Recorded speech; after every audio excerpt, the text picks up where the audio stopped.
সংসদে যদি আমরা ঋণ খেলাপি বলতে না পারি এই সংসদে, তাহলে মাননীয় স্পিকার আমরা আর কোথায় বলবো? এখানে যারা আছেন কেউ ঋণ খেলাপি না।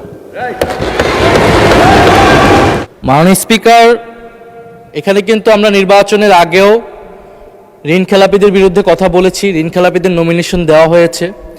নির্বাচনের পরেও আমি আমার প্রথম অধিবেশনের বক্তব্য এইখানে মাননীয় অনেক সম্মানিত সংসদ সদস্য তাদের কত কত ঋণ খেলাপি রয়েছে সেই সংখ্যা আমি উল্লেখ করেছি, তাদের সম্মানিত নাম প্রকাশ করিনি। এখন যেই দল ঋণ খেলাপিদের নমিনেশন দিয়ে তাদেরকে সংসদে নিয়ে আসে, এটা তো তাদের দায়িত্ব, তাদের উপরে এই দায় চাপায়।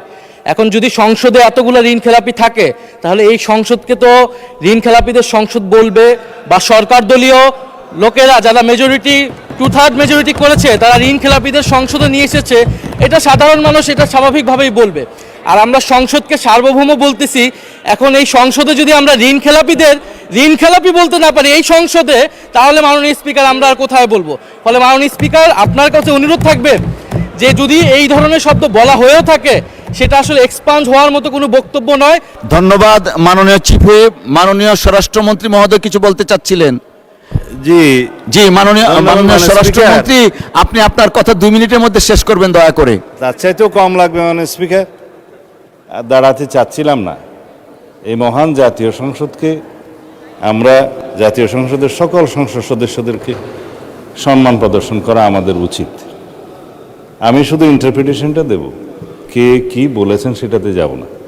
এখানে যারা আছেন কেউ ঋণ খেলাপি না।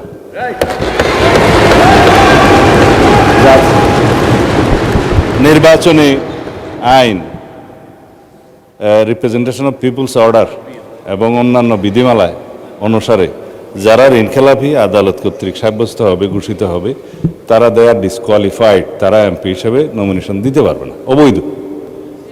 নির্বাচিত হয়ে এসছে তার মানে ঋণগ্রস্ত হতে পারে, নট ঋণ খেলাপি।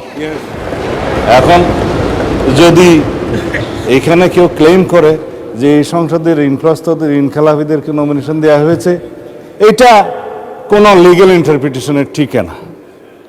যাদেরকে নমিনেশন দেওয়া হয়েছে তাদের মধ্যে কারো কারো বিরুদ্ধে ব্যাংকের মামলা ছিল, অন্যান্য প্রাইভেট পক্ষের মামলা ছিল, সেগুলো ডিসপোজড অফ হয়ে গেছে ইন দ্য হাইকোর্ট।